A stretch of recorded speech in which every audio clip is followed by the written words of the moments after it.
मीच का, मलाच धोका का, माझ्याबरोबरच असं का होतंय, मीच दिसतो का देवाला, मीच दिसतो का लोकांना, मी एवढं सगळं चांगलं वागतोय, चांगलं करतोय, मनात कुठलाच वाईट विचार नाहीये, तरी पण माझ्यावरची वेळ काय येते, मलाच का धोका भेटतो, मलाच जीवनात का पनिशमेंट भेटते, माझ्याच नशिबात असे भोग का, असे प्रश्न मला पण पडत होते. आम्ही मित्र चर्चा करत होतो. सकाळी एक 9-9:30चं टायमिंग असन आणि कोणी पेपर वाचत होतं, कोणी मोबाईलवर खेळत होतं. त्याच्यामध्ये आम्ही दोघं तिघं गप्पा मारत होतो. कोणी राजकारणाबद्दल, कोणी न्यूजबद्दल, कोणी क्रिकेटबद्दल, अशा वेगळ्या गप्पावरून शेवटी अध्यात्मावर गप्पा आल्या. आणि तो म्हणला, पाप पुण्य असतं का रे, हे देव असतो का रे, कोणी बघितलंय का रे.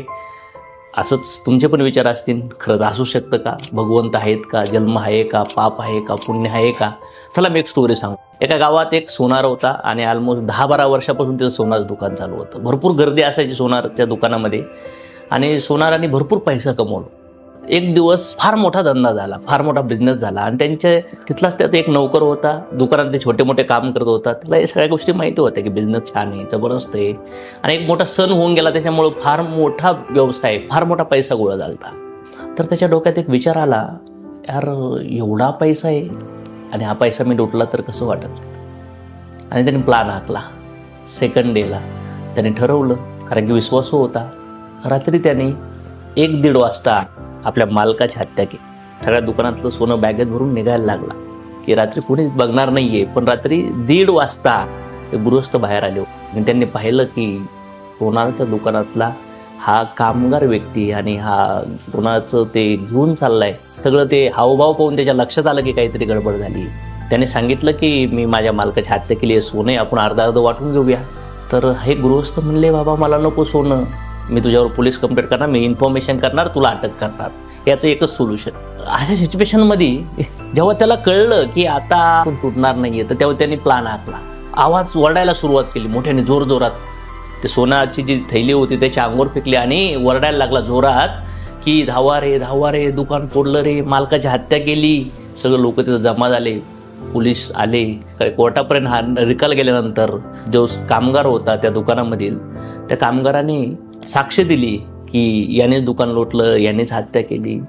आणि सगळे जे प्रूफ्स होते, सगळे एव्हिडन्स होते, हे सगळे ज्या गृहस्थाच्या आफूस लागले. आणि त्यावेळेस त्या जजने शिक्षा सुनावली की ह्या व्यक्तीला फाशी शिक्षा द्या म्हणून. निकाल लागल्यानंतर ह्या गृहस्थाला देवाबद्दल फार चिड यायला लागली, फार द्वेष यायला लागला. असं कुठला देव आहे, समाजात काही सत्य आहे का नाही, सगळं असत्यच चाललंय. कधी कधी आपल्याला असं वाटतं ना, क्या चल रहा है, कैसा चल रहा है, क्यों चल रहा है, क्यों हो रहा है, बस जो दिखता है उसके ऊपर ही बिलीव होता है, पास को पकड़ा ही नहीं जाता. अशी त्याची अवस्था होती. तो फार टेन्शन मध्ये आला. मी एवढ्या दिवस गृहस्थ म्हणून राहिलो, कोणाचं वाईट नाही केलं आणि मी इथं तर बिलकुल नाही, मी तर भलं करायला लागलो होतो, मी नियमाचं पालन करायला लागलो, तरी माझ्यावर हा अन्याय का. त्याला फाशी शिक्षा झाली होती आणि फाशी देण्यासाठी फक्त 4 दिवस पेंडिंग होते. आणि त्याचे जे लॉयर, त्याच्या बाजूने जे केस लढलेले व्यक्ती त्याला भेटायला गेले, कारण की थोडे स्पिरिच्युअल होते, आध्यात्मिक होते. आणि त्याला माहिती होतं की हा खून याने केलेला नाही, हे दुकान याने लुटलेलं नाहीये.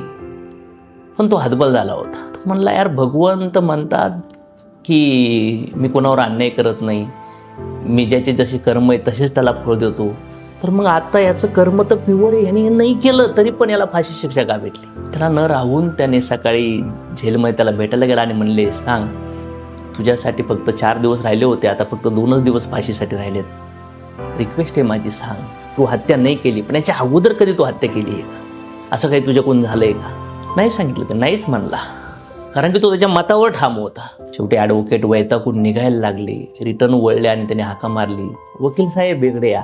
आणि कानात बोलला, हो 12 वर्षापूर्वी एक मी मर्डर केला होता आणि पैसा होता, सगळे पुरावे फिरवले, त्या केसमधून मी अलग घडलो आणि ज्याने मर्डर नव्हता केला त्याच्यावर आवडती केस फिरवली आणि त्याला फाशी शिक्षा.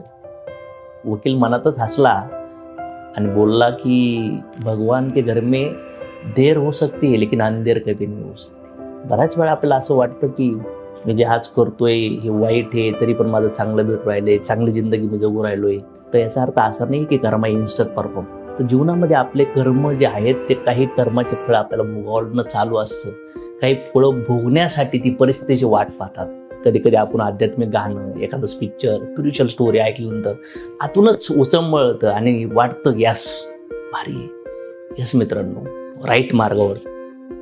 कारण की सत्य ते सत्य असतं.